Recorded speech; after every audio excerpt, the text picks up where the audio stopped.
Countdown for blast off.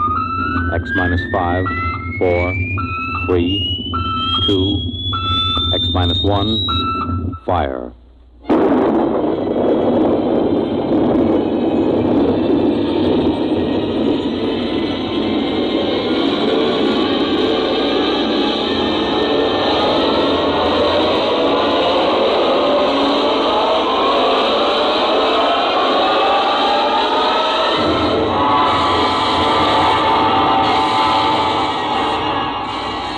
From the far horizons of the unknown come transcribed tales of new dimensions in time and space. These are stories of the future, adventures in which you'll live in a million, could be years, on 1,000 maybe worlds. The National Broadcasting Company, in cooperation with Galaxy Science Fiction Magazine, presents X minus 1.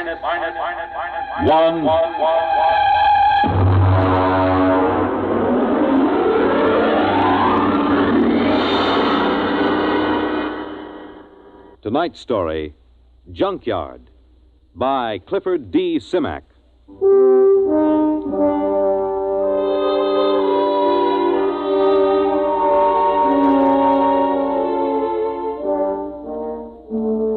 The funny thing about the whole thing was the fact that we had never intended to land on Planet 9. We circled it and decided it was strictly a low-grade affair, wouldn't amount to anything for 1 billion years or so. As commander of a galactic survey team, I couldn't waste my time on it. Then my exec saw this junkyard through the telescope. We landed, took a look at a load of alien machine parts discarded by some other spaceship, and then prepared to take off for Earth. It had all been a waste of time. Engine room, MacIver. This is Commander Warren. All secure? Yes, sir. Very well. Countdown for blastoff. Engine room ready, sir. X minus 5, minus 4, minus 3, minus 2, minus 1. Fire.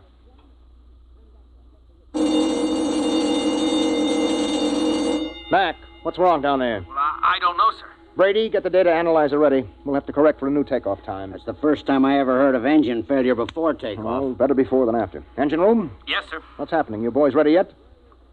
No, sir.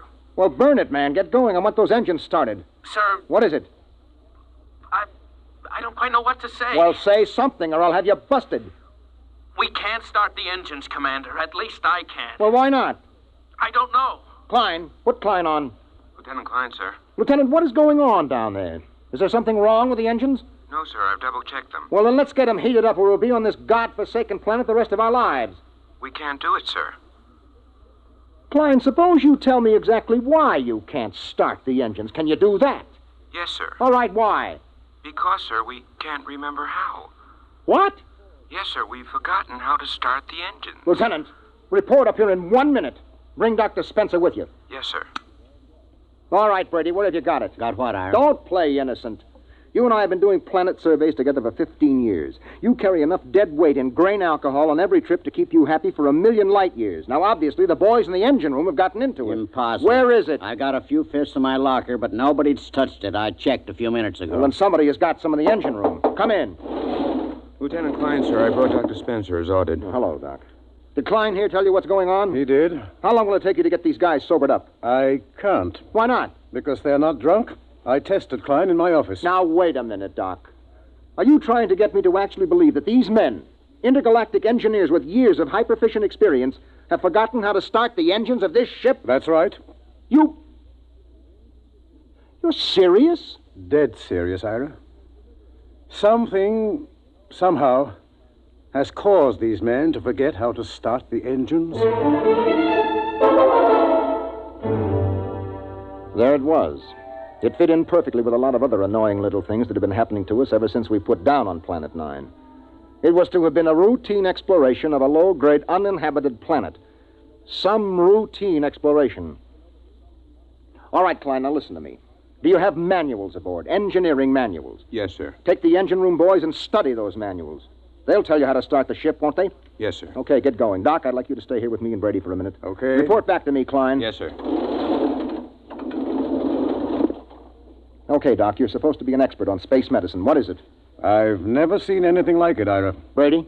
Search me, Captain. I've seen 'em with space blues, alien psychoses, the works, but I've never seen a disease that could make a crew forget how to start the engines. Maybe it isn't a disease. Okay, what then? Maybe it's a deliberate thing. You mean they're faking? No, I know Klein and the others too well for that. I mean, maybe there's some outside influence. Doc, we've surveyed this planet from top to bottom. We know there isn't a living cell on it. What about the junkyard? What junkyard? Oh, he means that pile of rusty space engine parts we found. The boys nicknamed it the junkyard. He's right. Somebody put it there. Well, we know that another spaceship landed here. We know that from the blast marks on the rock. We know that for some unexplained reason they took their engine apart and tried to put it together again. We know they succeeded in building a much simpler engine, leaving a lot of spare parts, and we know that they took off. The blast-off marks tell us that, too. What we don't know is whether or not they left somebody behind. Or something. What about that stone tower, Ira? The boys looked it over. It's just a pile of stones. They probably threw them together as a shelter while they were rebuilding their engines. Oh, that sounds too simple. I don't like that tower, Ira. Why not? I don't know. It was scary. It had that black look about it. The smell of death. I felt it when I walked past with Klein and MacIver. Oh, that's the Celt in you. Banshees and spooks. I still don't like it. I need a drink. Skip it. We should be ready to blast off in a few minutes. Engine room. Engine room. What's going on down there? Engine room. Lieutenant Klein. Daddy? Is that you, Daddy? Did you bring me a present? Daddy, I'm scared. Holy mackerel, that's Klein. He's gone off his rocker. Klein! Doc, I think we better get down to that engine room.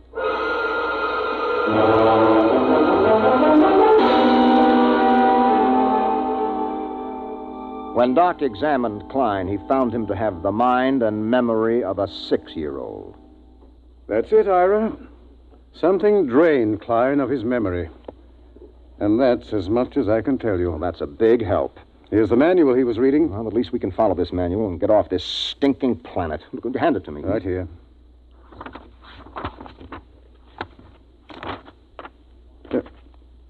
Anything wrong, Ira? Is it all there? It's all here, Doc. This is the engine manual that tells all about the engines. How they operate, how to locate trouble, how to fix them, how to start them. Well, what is it then? You're sweating like a pig. All of a sudden, I can't remember the symbols. Doc, I've forgotten how to read.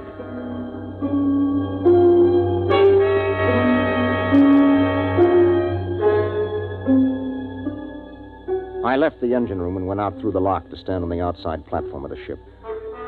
I looked over the junkyard where the metal of the rusted engine parts gleamed. There was a riddle there. A riddle we hadn't been able to figure out.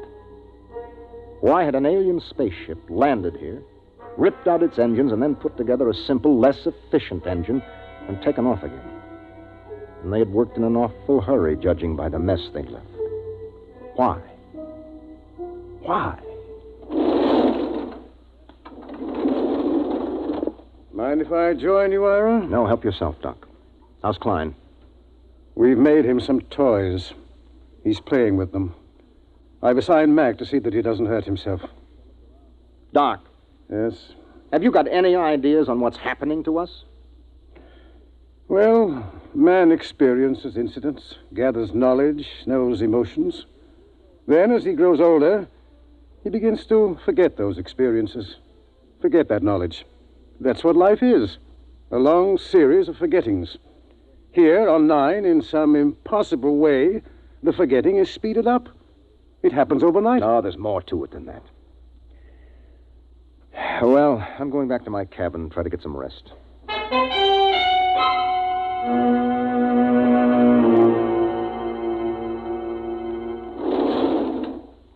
That you, Ira? That's me, Batters. What gives? We're in a jam. There's been planets I wouldn't mind being marooned on, you know. But this ain't one of them. There's something here, Ira. I can feel it. Yes, I can feel it myself. Maybe we should have looked around more. Klein looked around. Klein was the one found that tower. Bertie, that's right. He did. He said he didn't like it. He said it scared him. In the morning, Bad Ears, we'll go and see that tower.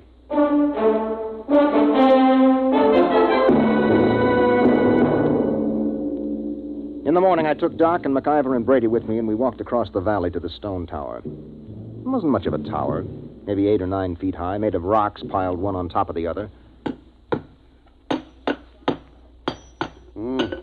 Pretty solid. Well built and odd. Type F culture, I'd say. Did anybody bother to look inside this thing? MacIver, you were here with Klein yesterday. Yes, sir.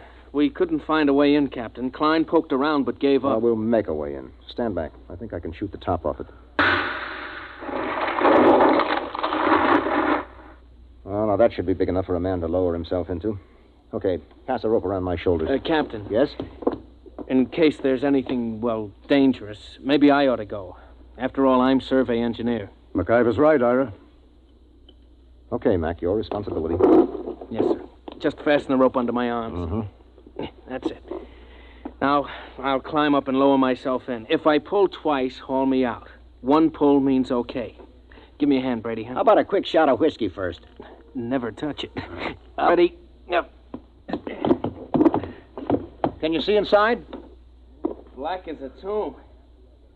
I'm going to lower myself. Pay out a little rope. Well, it's been lovely. Here we go.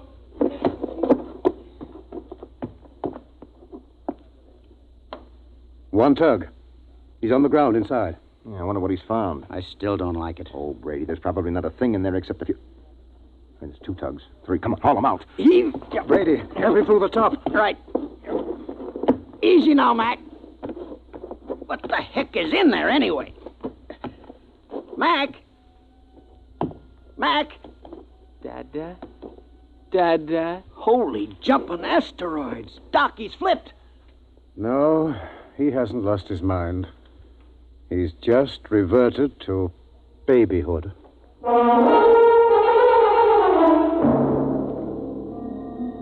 We stood there at the foot of the tower, stunned. MacIver sat on the ground, happy as a clam, playing with his fingers and talking happy little nonsense syllables. Doc, take a look at him. Make sure that he's okay physically. Check.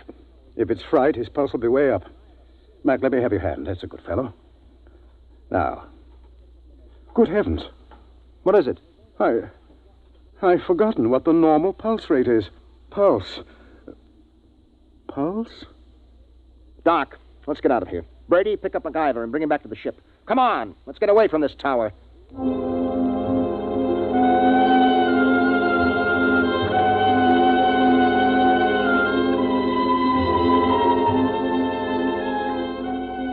A few minutes later, Brady and I sat in the captain's quarters.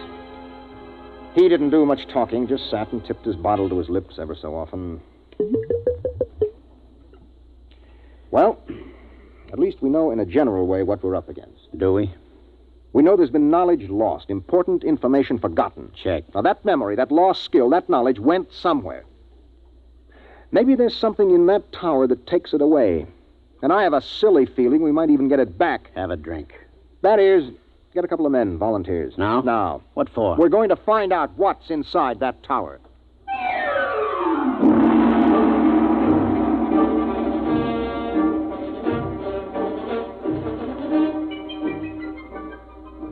We lowered a rotating infrared movie camera into the tower, took some pictures, and went back to the ship for a look. There was something in there, all right. Now, as far as we can determine, this thing we photographed is shaped like a watermelon standing on end. The movement of the hairs all over it suggests vibrations, such as an antenna of an insect. Underneath are wires leading to terminals that seemed plugged right into the thing. Do you think it's a form of life? My guess is a combination of living organism and machine. After all, man and machines work together. The difference is that man retains his individual identity. Well, since it doesn't locomote, somebody or something must have put it there. Exactly. It looks like some kind of communication organism. If it is, it's a communication machine that is built to take in information rather than pass it along. Doc, do you really think that egg in there has been stealing our memory? Why not? Well, because it's too wild. That's why not. It's no wilder than a lot of other things we found. Say that egg is a device for gathering knowledge. But there's no knowledge here to gather. I mean, how often does a ship land on an out-of-the-way melon like this? Wait a minute, Brady. Who says that knowledge has to be collected here? What?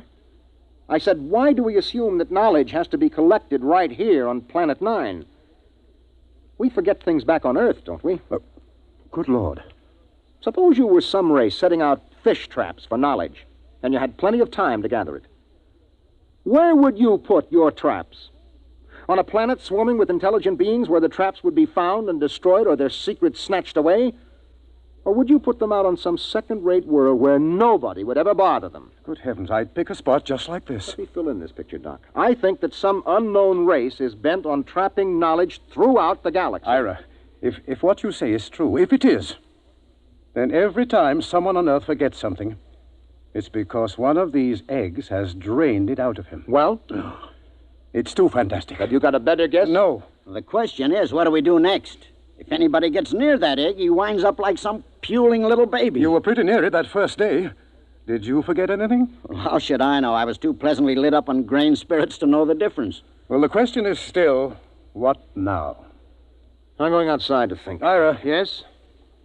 There is one thing to keep in mind. What is that, Doc? If those are memory traps, then there must be a way for somebody to empty them. And if we're ever going to get away from here, what's gone in has got to come out.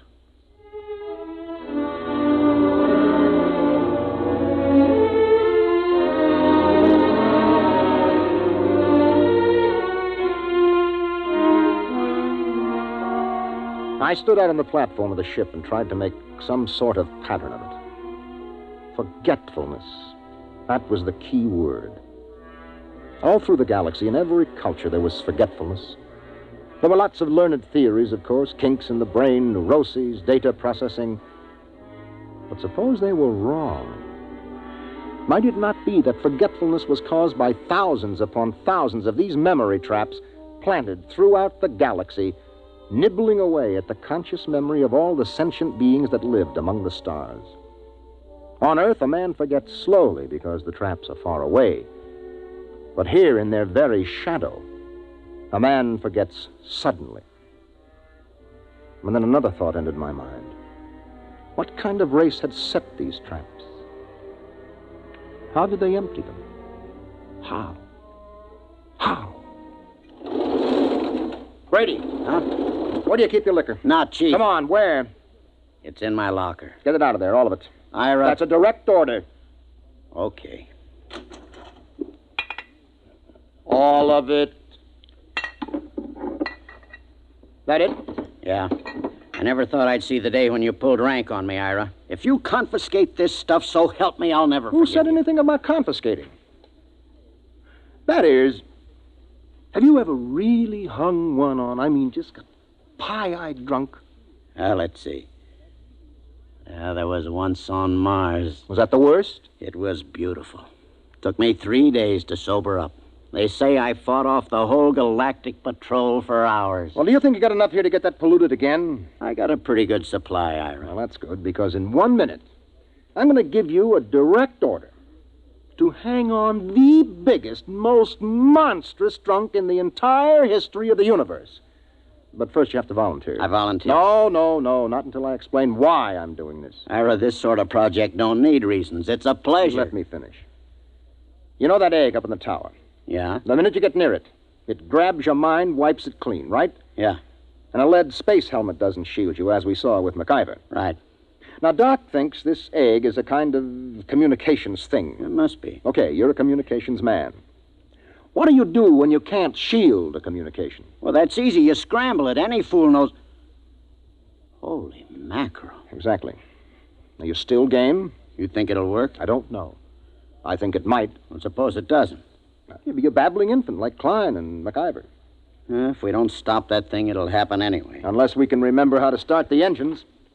Okay, Ira. I'll do it. When do I start? Right now.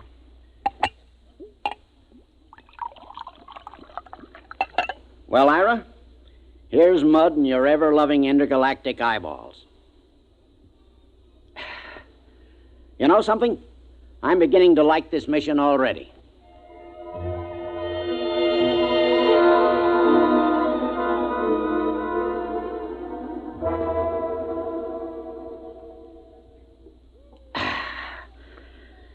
Well, that kills the last bottle. How am I doing, our old buddy? You're not drunk enough. I should have picked somebody like Doc, except he'd probably pass out. I'm not drunk enough, huh, old buddy pal? Not yet. Well, then, in which case, old buddy, I'm going to have to do something I never like to have to do. What's that? I'm going to have to go into my extra special emergency reserve supply. It's a little supply I keep in case of getting marooned on a planet, you know? I don't like to go into it, but in this case, it's my duty.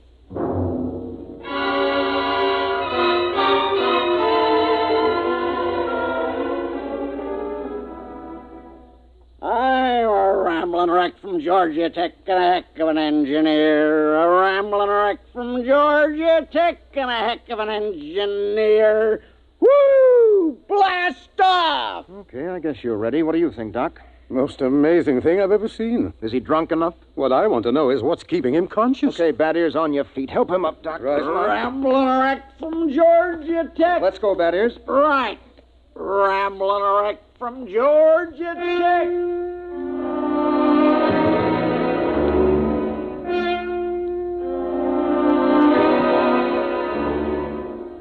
Somehow we pushed, hauled, and stumbled Bad Ears Brady out of the ship and up the rocks to the egg tower. We erected a tripod over the hole with a block and tackle, passed a rope around Brady's chest, and hauled him over the entrance to the tower. There he swung like some overstuffed pig, singing raucously under the eerie moonlight. Rambling wreck from Georgia Tech. Well, what do you say, Ira? We got the earphones on him so they can't slip off. They're on. Well, I guess we're ready to lower him. Ira. Yep. You sure? It's a man's life. I'm not sure, Doc. But as commander of this expedition, I sometimes have to risk the lives of my men. Okay, Ira. Lower away before I start to get sober. Lower away. Blast off. Fire one. Fire two. Bon voyage, Ira. Good luck, Brady. Good luck. He's at the bottom, Ira. Bad Ears, can you hear me? Get your hands out of my hair. Something's got his hands in my hair, Ira. Oh, the thing must be picking at his brain. Brady, listen to me. Do you see the egg? See ya, this is my buddy, Ira. My little old egghead buddy. You and me's buddies, egghead, right? Have a drink. Oh, good Lord, he's got a bottle with him. He's pouring it on the egg. Brady, listen to me. The wires. Wires? The lead wires you took in with you. Yeah. Pull out the studs on the egg and hook your wires to it. You got that? Just a minute. Me and Egghead's gotta have a drink. Oh, good heavens. It's no use, Ira. He's too drunk to know what he's doing. I'll try again. Brady, listen. Your friend, the egg, can't hear you, see? He can't have a drink until you hook your wires into him. You got that? Sure, that's an awful thing. That's dreadful. Okay. What's he doing? Doc, you getting any impulses? Not a thing. Maybe we better haul him out. If he starts to sober up... Maybe we'd better. Okay, 1, 2... Wait a minute, wait. What? I'm getting something, Ira. What? This is fantastic. Oh, I'm getting something. All right, haul him out, quick. Right. Come on. A rambling wreck from Georgia Tech. A rambling... Brady, are you all right? Doc, help me. Take a look at him. Is he okay? Yes, he's okay. Just passed out. Let's get him back to the ship. Right. You know what, Ira? What? Tomorrow about 9 a.m., we're going to be in on the most colossal hangover in the history of mornings after.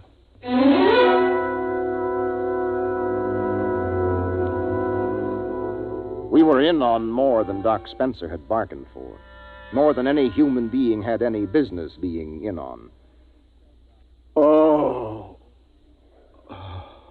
Well, Brady, how do you feel? Shoot me. You turned the trick. The tower. You hooked into the egg. The stuff is rolling out now. Doc and the boys have got a recording hooked up. The stuff they're listening in on is enough to set your teeth on edge. What's that? The information that mind trap has been collecting for hundreds of years. It'll take us years to sort it out, but we're getting some of it straight already. Any of our own stuff? Plenty. Anything on engines? Well, not on our engines. So? We got the dope on the Junkyard engine. Mac and the boys are helping to get it assembled. We're ripping out our own engines and just keeping some of the parts. Another junkyard, huh? Another junkyard. The engine we're building now is superior to anything ever built. Pretty handy little gadget, that egg. Only one thing. What's that? Tell Doc if he comes across a good hangover remedy to let me know, huh? Oh.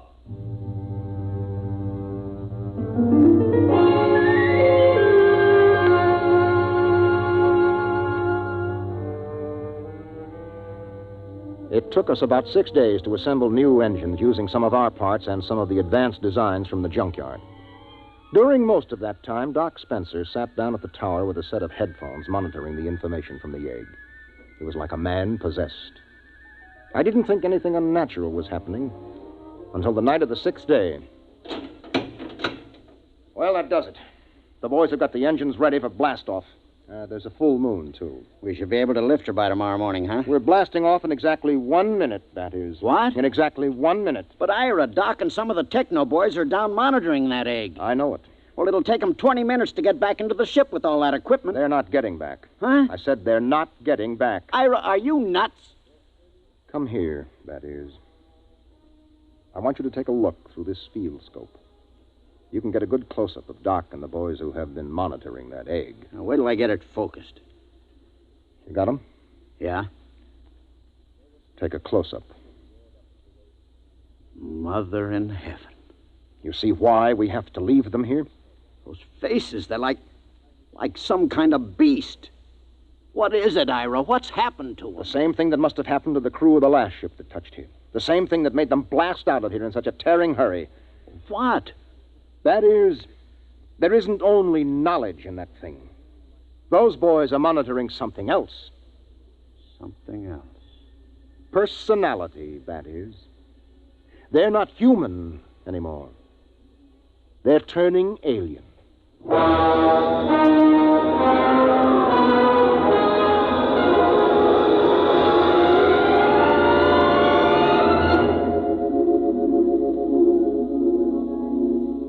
They were still there when the ship roared up away from Planet 9 and pointed her silver nose toward Earth. We could see them in the scopes. A group of tiny figures crouched over the recording equipment, their earphones plugged into the egg. They didn't even look up when we blasted off. They were no longer human now. They were something else. Something 1,000,000 light years old and of another world.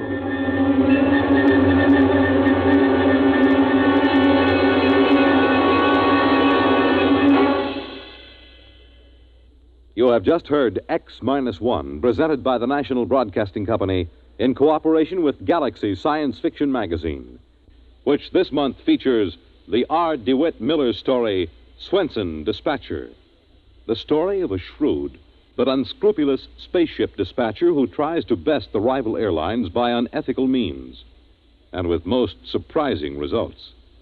Galaxy Magazine on your newsstand today. Tonight, by transcription, X-1 has brought you Junkyard, a story from the pages of Galaxy written by Clifford D. Simak and adapted for radio by George Lefferts. Featured in the cast were John Larkin, Bob Hastings, Mercer McLeod, Stan Early, and Jack Orison. Your announcer, Fred Collins. X-1 was directed by Daniel Sutter and is an NBC Radio Network production.